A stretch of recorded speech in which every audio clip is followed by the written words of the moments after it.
남해 바닷가의 작은 마을, 하얀 포마리, 릴렁이는 해안가에서 조금 떨어진 언덕 위에 자리 잡은 민박집이 있습니다. 오래된 기와 지붕 아래 소박하게 자리 잡은 이 집은 마을에서 꽤 알려진 곳이었죠. 바다향기 민박이라는 소박한 간판이 달린 이곳을 운영하는 이는 58세의 윤정희입니다. 정희는 날씨가 좋은 날이면 마당에 빨래를 널고 손님들이 올 시간이면 부지런히 청소를 하며 묵묵히 자신의 삶을 꾸려나가고 있었습니다. 정희 씨, 오늘도 새벽에 어디 다녀왔어? 얼굴이 피곤해 보이네. 마을 슈퍼를 운영하는 김 여사가 물었을 때 정희는 언제나처럼 살짝 미소를 지으며 대답을 얼버무립니다. 아니에요. 그냥 산책 좀 다녀왔어요. 바닷바람 쐬면 머리가 맑아져서요. 하지만 마을 사람들의 호기심을 완전히 피할 수는 없었죠. 정희가 매일같이 새벽 5시면 어김없이 집을 나서는 모습을 본 사람들이 있었으니까요. 손에는 항상 도시락 가방을 들고 정해진 시간에 정확히 나갔다가 2시간 후에 돌아오는 정희의 일과는 마을의 작은 수수께끼가 되었습니다. 혹시 새 남자 생긴 거 아니야? 이 나이에도 연애할 수 있잖아. 좋은 일이지. 이웃집 할머니의 농담 섞인 말에 정희는 그저 가볍게 웃어넘길 뿐입니다. 하지만 그런 농담이 반복될수록 정희의 눈빛에는 미묘한 그림자가 드리워졌죠. 웃음 뒤에 숨겨진 무언가가 있다는 것을 눈치챈 사람은 많지 않았습니다. 새벽녘 마을이 아직 깊은 잠에 빠져 있을 때 정희의 방에서는 벌써 불이 켜져 있습니다. 조용히 일어나 세수를 하고 머리를 단정히 빗어 올린 뒤 부엌으로 향합니다. 어제 저녁에 미리 준비해둔 재료들로 죽을 끓이기 시작하죠. 그리고 준비해둔 단호박과 당근을 넣고 조금 더 끓입니다. 오늘은 좀 더 달게 해야겠네. 정희는 죽이 다 끓자 작은 보온 도시락에 정성스레 담습니다. 그리고 따뜻한 물을 끓여 보온병에 채운 뒤 작은 가방에 모두 넣었습니다. 시계를 보니 오전 4시 30분 서둘러야 했죠. 문을 열고 나가기 전 잠시 거울을 보며 자신의 모습을 점검합니다. 58배 나이가 무색하지 않게 눈가와 입가에 잔주름이 자리 잡았지만 여전히 단정하고 고운 얼굴이었습니다. 마을을 빠져나와 조금 떨어진 산모퉁이를 돌아가는 길. 정희는 걸음을 서두릅니다. 아직 어둑한 새벽길을 걷는 그녀의 표정은 복잡해 보입니다. 때로는 불안하게, 때로는 애틋하게 변하는 표정 속에서 오랜 시간 감춰온 비밀이 느껴집니다. 이제 곧 도착하겠네요. 도시락 가방을 든 손에 힘이 들어갑니다. 어느새 숨이 가빠졌지만 정희는 걸음을 멈추지 않았습니다. 마치 이 길을 걷는 것이 그녀의 운명처럼 정희는 묵묵히 앞으로 나아갔습니다. 정희가 도착한 곳은 마을에서 조금 떨어진 시골 작은 병원 뒤편에 자리한 컨테이너 진료소였습니다. 언뜻 보기에는 방치된 듯 보이는 이 공간, 문 앞에 서서 정희는 잠시 숨을 고르고 조심스럽게 노크를 합니다. 3번 규칙적으로. 그리고 익숙한 동작으로 문을 열었습니다. 오늘도 일찍 오셨네요. 방 안에는 예순한 살의 태수가 책을 읽고 있었습니다. 단정한 차림의 그는 안경 너머로 정희를 바라보며 조용히 인사를 건넵니다. 방 안은 의외로 깔끔했습니다. 작은 책상과 의자, 간이 침대 하나, 그리고 벽면을 가득 채운 책들. 의사라기보다는 학자의 방 같은 분위기였죠. 바깥이 추워요. 오늘은 단호박죽 가져왔어요. 정희는 말없이 도시락을 테이블 위에 올려놓습니다. 그리고 보온병에서 따뜻한 물을 컵에 따라 태수 앞에 놓았습니다. 이 모든 행동이 마치 오랜 시간 반복된 의식처럼 자연스럽게 이루어집니다. 어제는 잘 주무셨습니까? 태수의 질문에 정희는 고개를 끄덕이며 대답합니다. 네, 덕분에요. 선생님은요? 두 사람의 대화는 이렇게 간결하게 이어집니다. 많은 말이 오가지는 않았지만 그 짧은 대화 속에서도 묘한 친밀함이 느껴졌습니다. 태수는 정희가 가져온 죽을 조용히 먹기 시작했고 정희는 그런 태수를 바라보며 미세하게 안도의 표정을 짓습니다.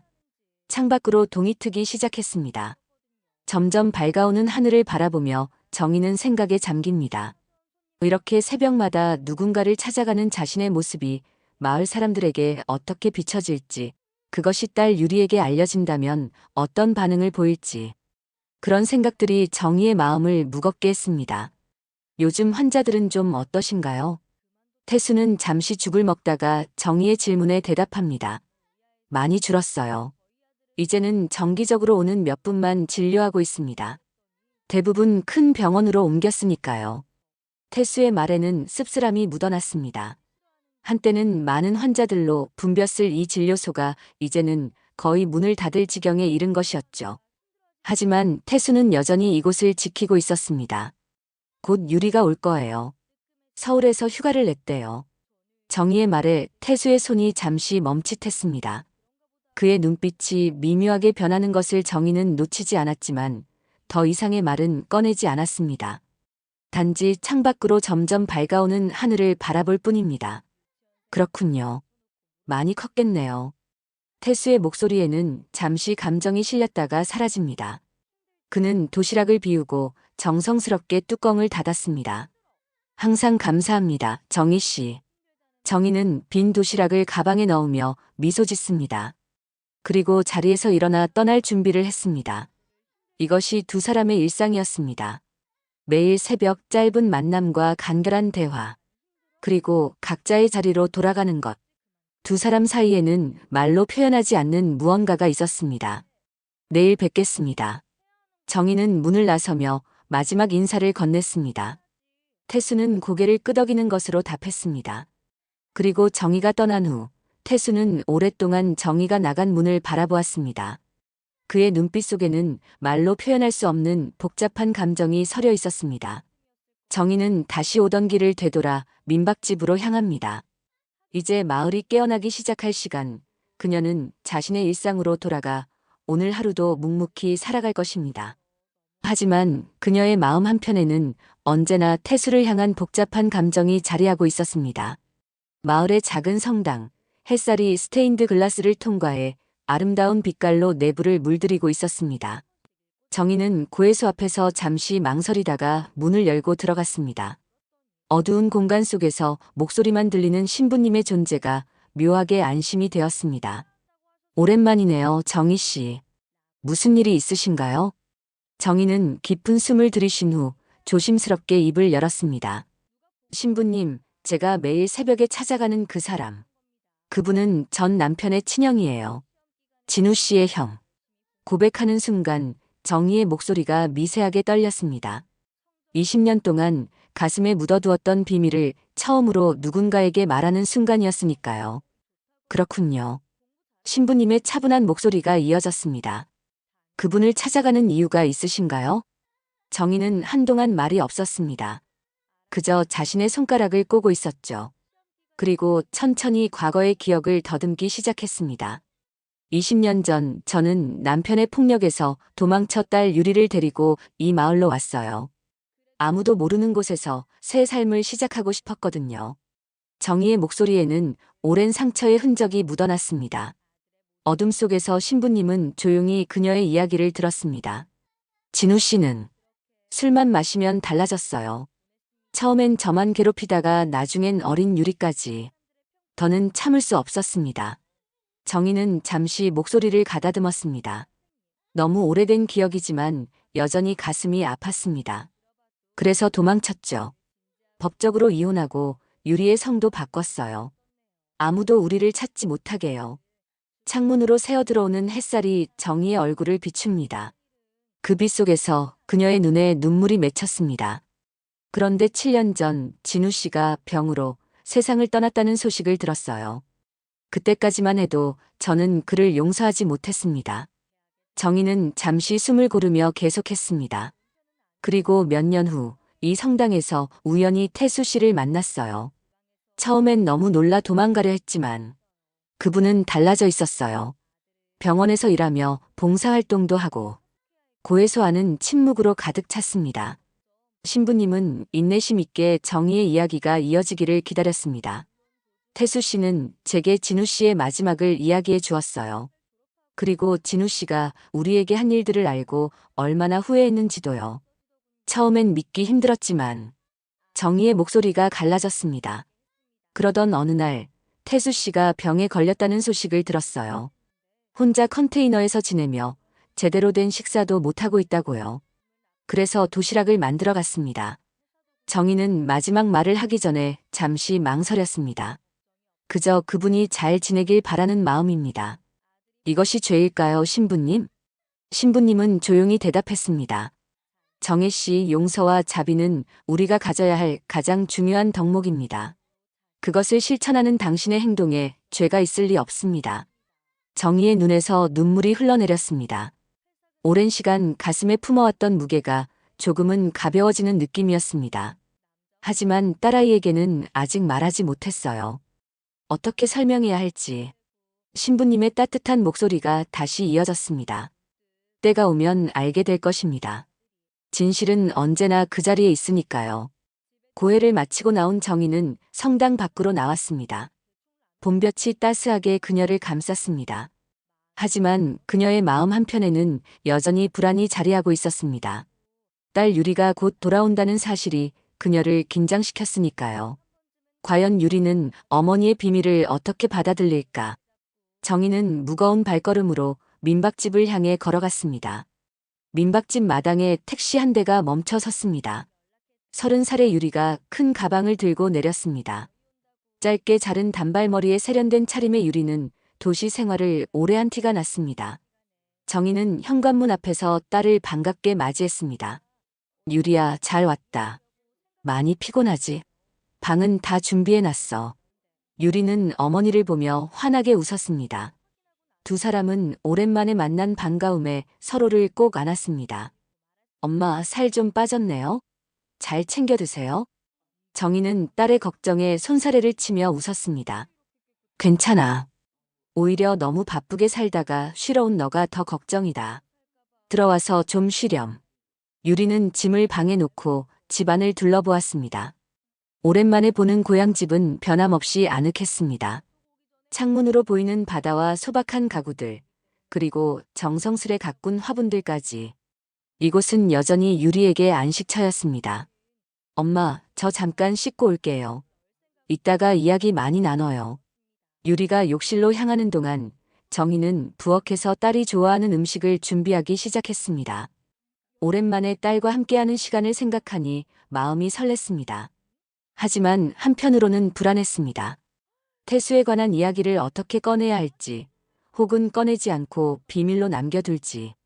복잡한 생각들이 정희의 마음을 무겁게 했습니다. 다음 날 새벽 여느 때와 같이 5시에 일어난 정희는 조용히 준비를 마쳤습니다. 도시락을 챙겨 문을 열었을 때 부엌에 불이 켜져 있는 것을 발견했습니다. 유리가 팔짱을 끼고 서 있었습니다. 엄마, 이렇게 일찍 어디 가세요? 정희는 놀라 말문이 막혔습니다. 유리의 눈빛이 의심으로 가득 차 있었습니다. 그냥 산책 좀 하려고. 정희의 말이 채 끝나기도 전에 유리가 말을 자르며 물었습니다. 도시락은요? 산책하는데 도시락은 왜 들고 가시는데요? 정희는 답변을 망설였습니다. 그 순간의 침묵이 유리에게는 더 큰 의혹을 불러일으켰습니다. 어제 마을 슈퍼에서 들었어요. 엄마가 매일 새벽에 누군가를 만나러 간다고. 그래서 기다려봤어요. 유리의 목소리에는 실망감이 묻어났습니다. 정희는 깊은 한숨을 내쉬었습니다. 유리야, 이건.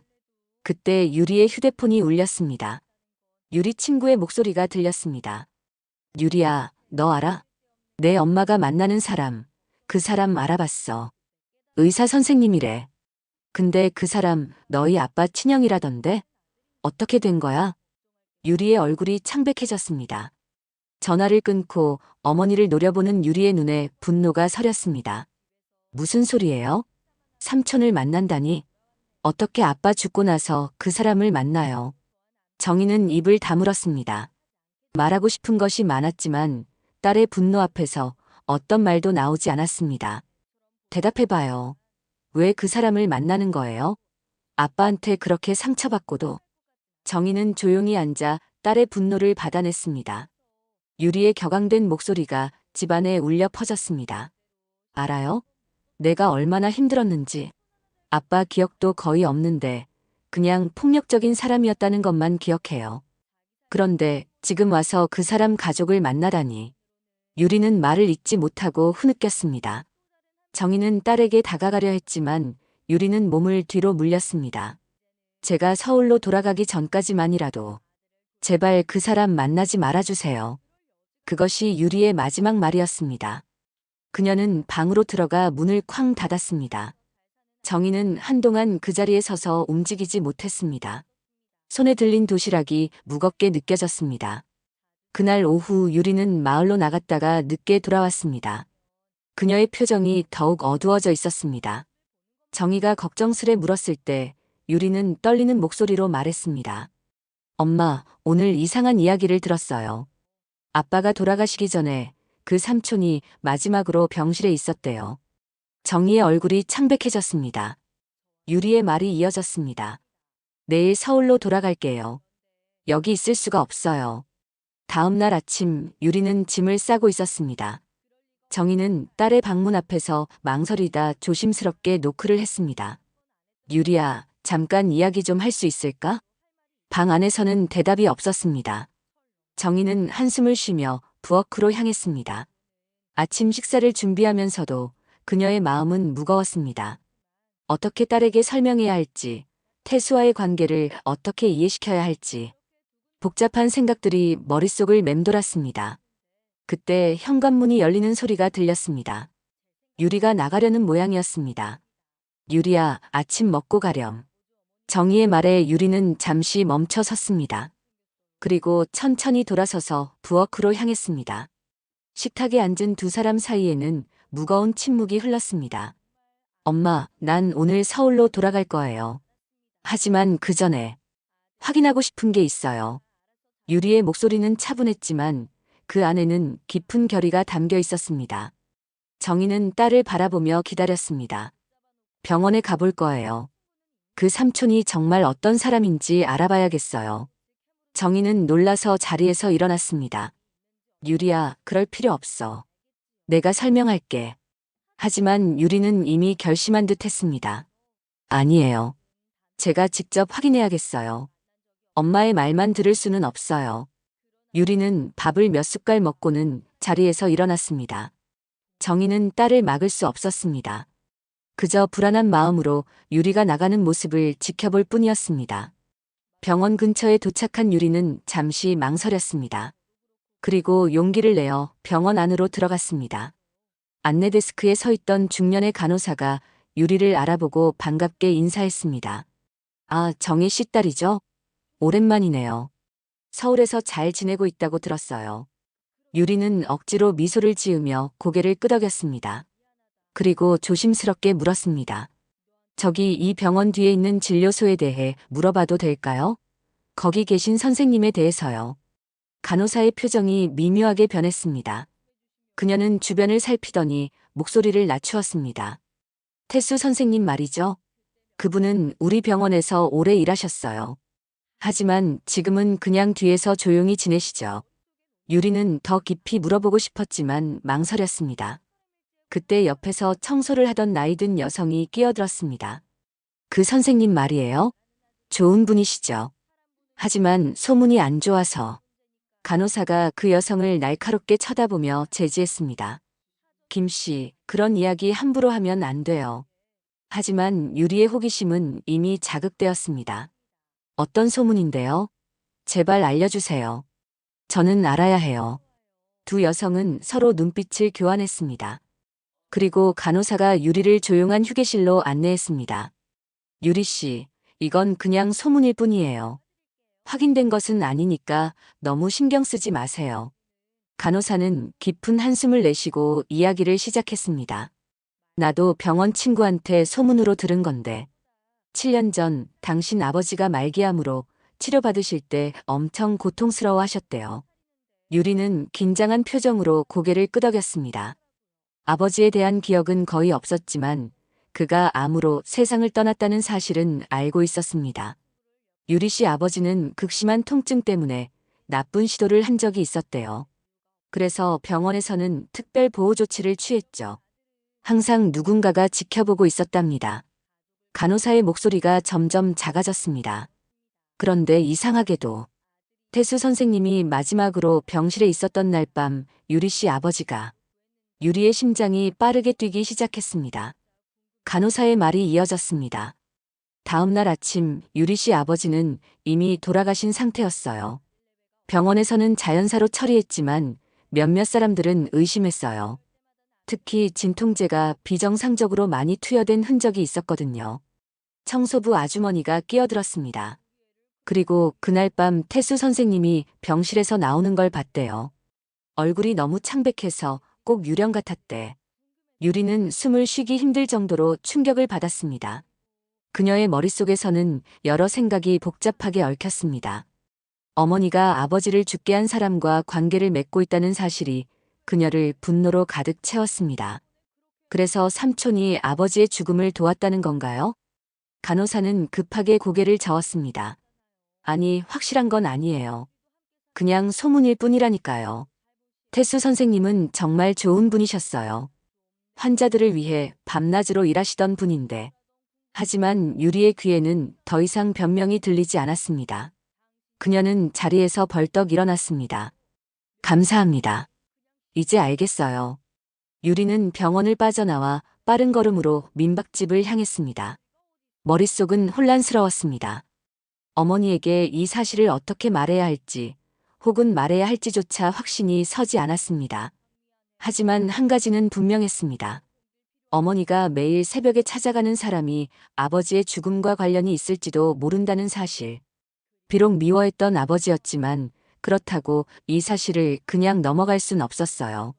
민박집에 도착했을 때 정희는 마당에서 빨래를 널고 있었습니다.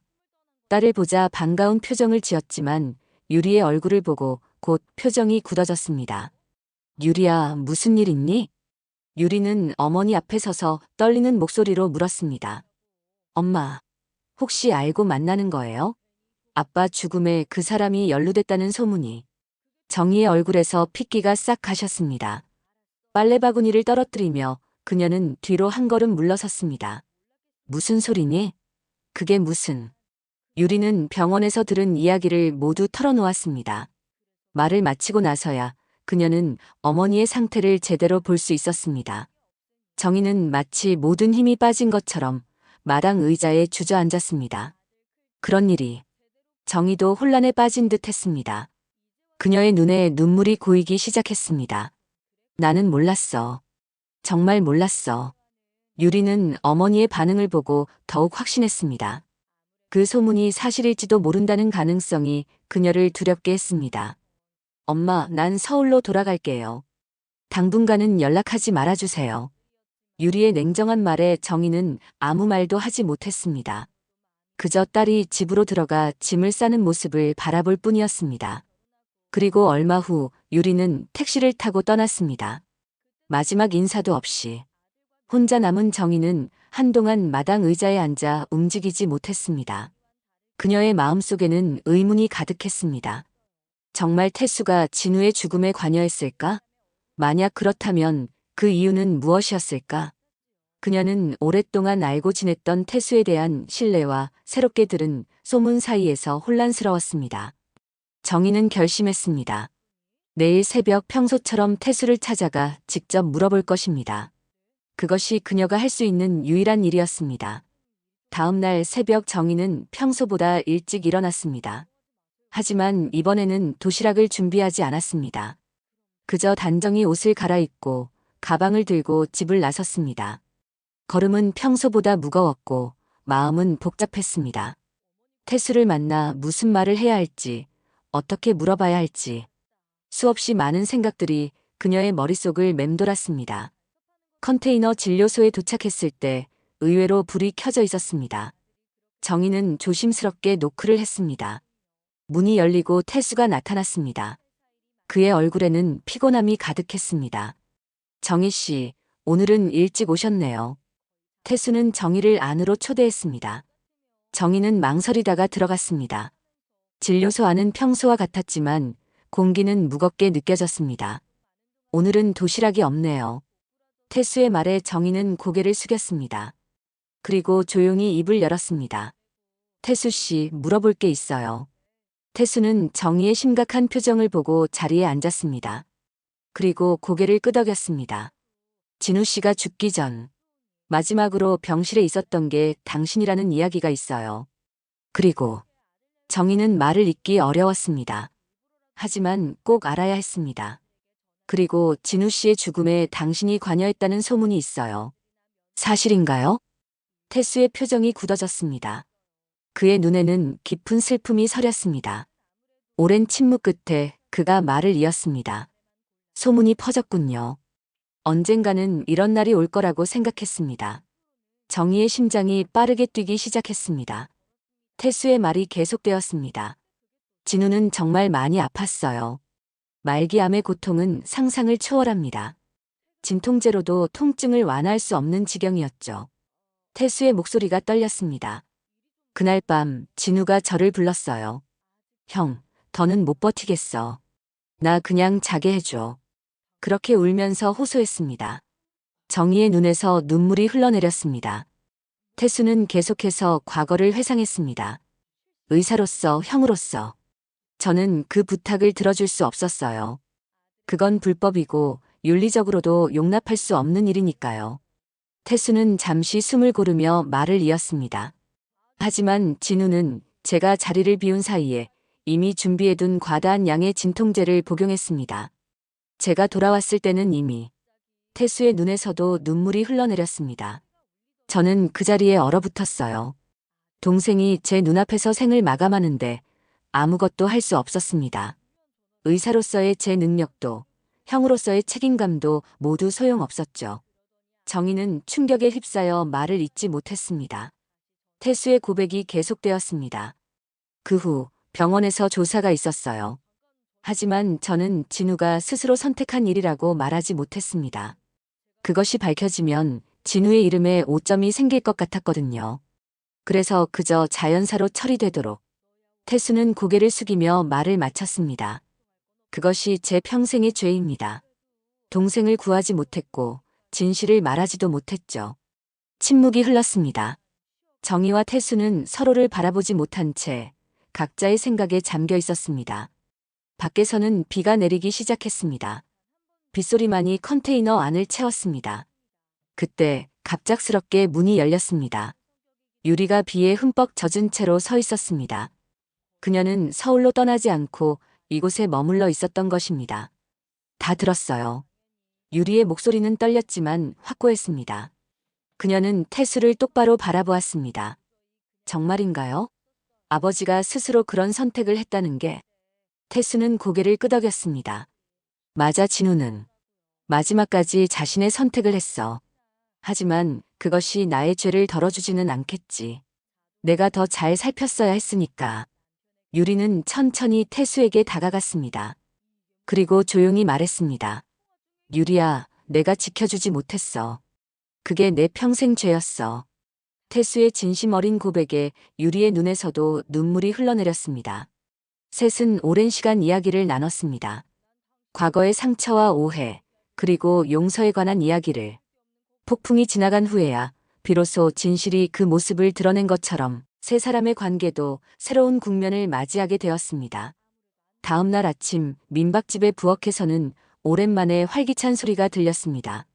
정희는 딸이 좋아하는 해물파전을 부치고 있었고 유리는 식탁을 정리하고 있었습니다. 창문으로 들어오는 아침 햇살이 부엌을 따뜻하게 비추었습니다.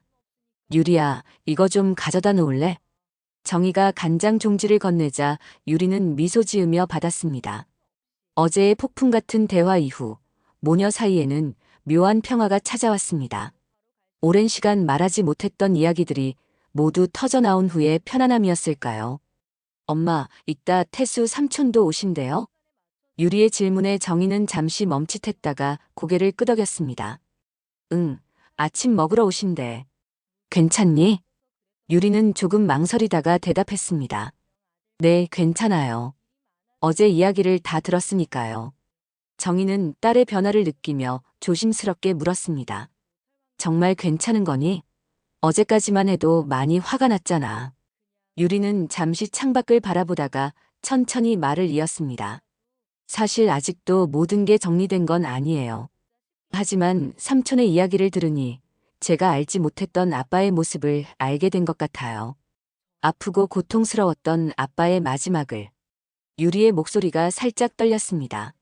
정희는 딸에게 다가가 어깨를 감쌌습니다. 내가 이해해줘서 고마워. 사실 나도 어제 태수 씨의 이야기를 듣기 전까지는 모든 진실을 알지 못했어. 정희는 한숨을 내쉬며 계속했습니다. 나는 아빠를 원망했지만 그 형을 원망하지는 않았어. 우리에게 돌아온 사람인데 항상 옆에 있어줬어. 유리는 고개를 들어 어머니를 바라보았습니다. 정희의 눈에는 오랜 시간 간직해온 감정이 담겨 있었습니다. 사실 태수 씨는 우리가 이 마을에 왔을 때 알고 있었대. 하지만 우리를 찾아오지 않았어. 우리가 새 삶을 살길 바랐대. 유리는 놀란 표정으로 물었습니다. 그럼 그동안 계속 지켜보고 있었던 거예요?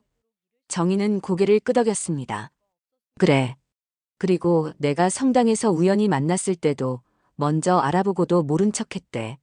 내가 먼저 알아볼 때까지. 그때 현관문 벨이 울렸습니다. 태수가 도착한 것입니다. 정희와 유리는 서로를 바라보았습니다. 그리고 유리가 먼저 일어나 문을 열러갔습니다. 태수는 약간 긴장한 표정으로 서 있었습니다. 손에는 작은 선물 상자를 들고 있었습니다. 들어오세요, 삼촌. 유리의 부드러운 인사에 태수는 안도의 표정을 지었습니다. 그는 조심스럽게 집 안으로 들어왔습니다. 부엌에서 정희가 반갑게 맞이했습니다. 왔네요. 앉으세요. 음식 금방 다 돼요. 세 사람은 식탁에 둘러앉았습니다. 처음에는 어색한 침묵이 흘렀지만 태수가 조심스럽게 이야기를 꺼냈습니다. 유리야, 이건 내가 어렸을 때 좋아했던 거야. 기억나니? 태수는 선물 상자를 열었습니다. 안에는 오래된 사진 앨범이 있었습니다. 유리는 호기심에 앨범을 펼쳤습니다. 그곳에는 어린 시절의 유리와 부모님, 그리고 삼촌의 사진들이 가득했습니다. 이건 처음 봐요. 유리의 목소리가 떨렸습니다. 그녀는 지금까지 아버지와의 행복했던 기억이 거의 없었습니다. 하지만 사진 속에는 웃고 있는 가족의 모습이 담겨 있었습니다. 진우는 처음부터 그런 사람이 아니었어. 술 문제가 생기기 전까지는 정말 좋은 아버지였어. 태수의 설명에 유리는 고개를 끄덕였습니다. 사진을 넘기며 그녀의 눈에 눈물이 고였습니다. 삼촌, 아빠 이야기 더 해주세요. 제가 기억하지 못하는 아빠에 대해서요. 태수는 미소 지으며 과거의 이야기를 시작했습니다. 진우가 얼마나 유리를 사랑했는지, 어떤 꿈을 가졌었는지.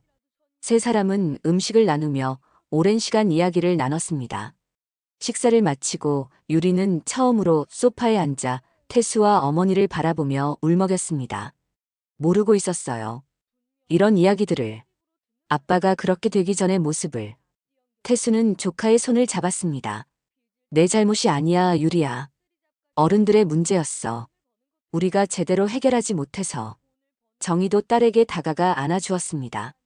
그동안 말하지 못했던 이야기들, 숨겨왔던 감정들이 이 식탁에서 모두 풀어지고 있었습니다.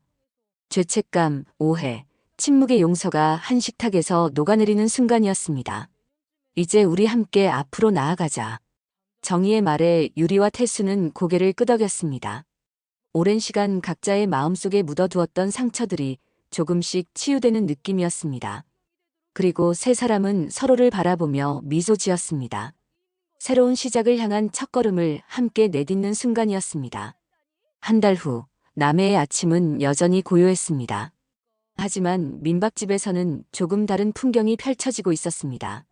새벽 4시 30분, 부엌에서는 세 사람이 분주하게 움직이고 있었습니다.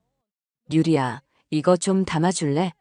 정희는 방금 끓인 죽을 딸에게 건넸습니다. 유리는 능숙한 손놀림으로 도시락에 죽을 담았습니다. 옆에서 태수는 차를 준비하고 있었습니다. 오늘은 환자가 많을 것 같아요. 날씨가 갑자기 추워져서 노인분들이 많이 찾아오실 거예요. 태수의 말에 정희와 유리는 고개를 끄덕였습니다. 이제 이것이 세 사람의 일상이 되었습니다. 함께 아침을 준비하고 함께 진료소로 향하는 것. 유리는 서울에서의 직장을 정리하고 고향으로 돌아와 태수의 진료를 돕기로 결심했습니다. 간호사 자격증이 있었던 그녀는 이제 마을의 작은 진료소에서 새로운 삶을 시작하고 있었습니다. 다 됐어요. 이제 출발할까요? 세 사람은 준비된 도시락과 의료용품을 챙겨 집을 나섰습니다. 여전히 어둑한 새벽길이었지만 이제는 정희 혼자가 아니었습니다.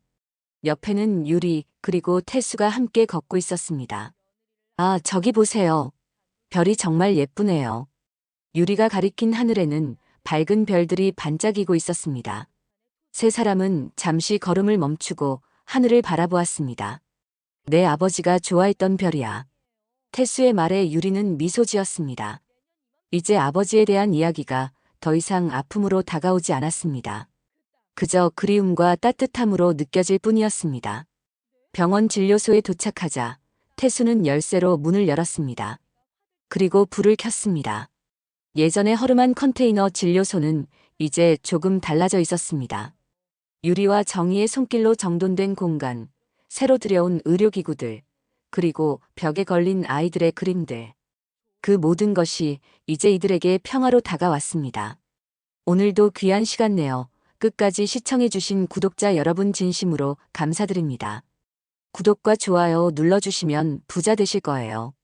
그리고 여러분의 의견도 댓글로 많이 남겨주세요. 감사합니다.